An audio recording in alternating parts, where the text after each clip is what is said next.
ตึงสบายดีสวัสดีFC ฝั่งไทยด้วยเด้อมาพี่น้อง เดินฟอกันเท่านึงส่วนบุค่อยได้ไลฟ์ค่อยได้อัดคลิปพี่น้องเลยเขามาฝากกดไลค์กดแชร์กดติดตามไว้คือเก่าเด้อไอ้น้องเด้อ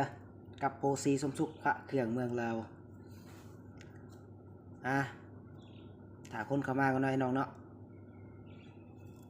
เมื่อนี้ก็ได้เรียนแปลกมาอีกไอ้น้อง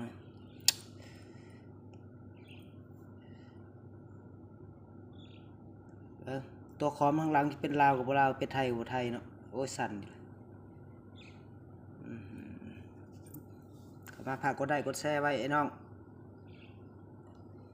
นี่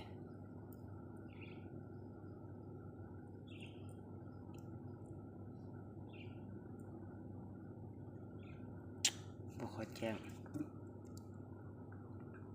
อีกเขาสิมาแยกพิมพ์เนาะระหว่างลูกศิษย์กับอาจารย์ได้มาตึกขอมาฝากกดไลค์กดแชร์กดติดตามไว้คือเก่าเด้อองค์นี้ทานทวินเนาะปู่อ้อมพ่อแม่เผาวัดพระบาทพนสันเนาะตัวจริงเสียงจริงมาเอาแยกกันยังไงบาดนี่เอานี่ก่อนเริ่มต้น นี่เนาะอันนี้หลวงพ่ออ้อมเด้อวัดพระบาทพนสันเนาะก่อนอื่นต้องเข้าใจเนื้อก่อนเนาะ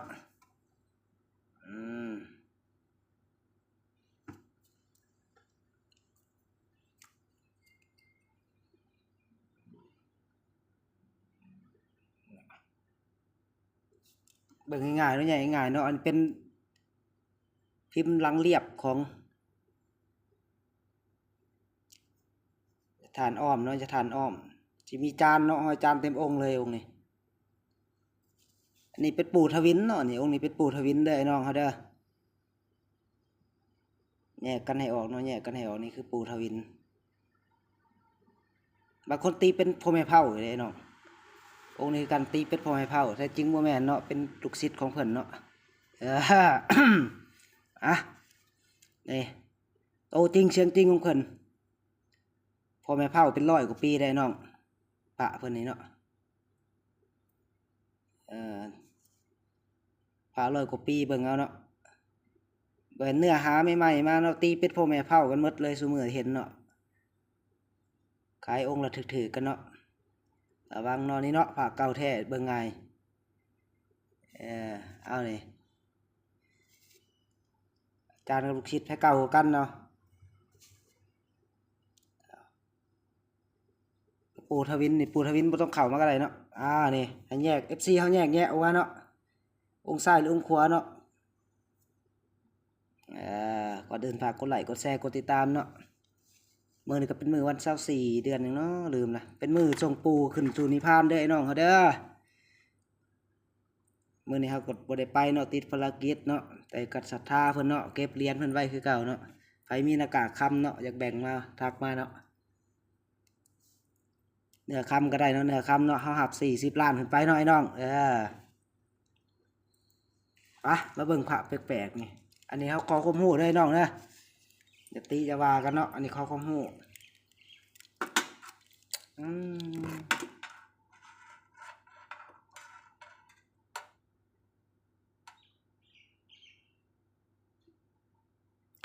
เบื่อว่ะ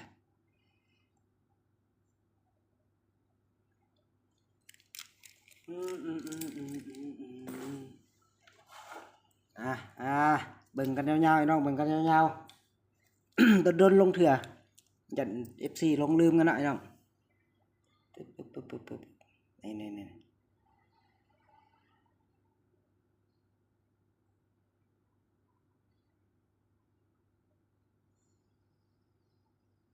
เหรียญจริงนะคมหน่อยน้องคมปี๊ดเลย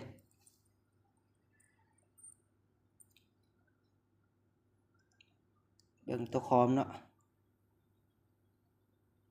สิออกลาวก็บอกเนาะออกไทยก็บอกเนาะออกเชียงแสนบ่หรือออกไทยเนาะขอความรู้ด้วยน้องเด้อนี่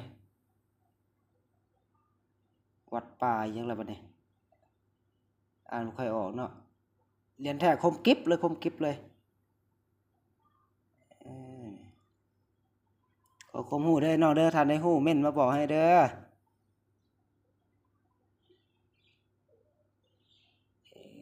เหรียญแท้นี่คมกิ๊บเลยน้องเฮา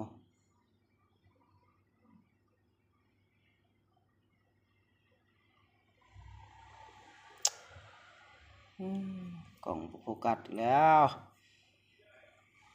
ตึ๊ดโอเคเนาะเขาความรู้องค์นี้เนาะเฮาบ่รู้เลย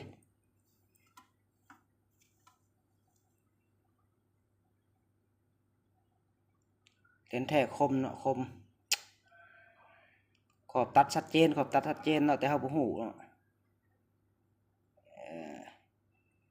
ขอความรู้หน่อยเด้อโอเคเนาะคลิปนี้ผ่านไว้ก่อนหน่อยน้องเนาะแยกกันให้ออกเดินปูทวินหลวงพ่ออ้อม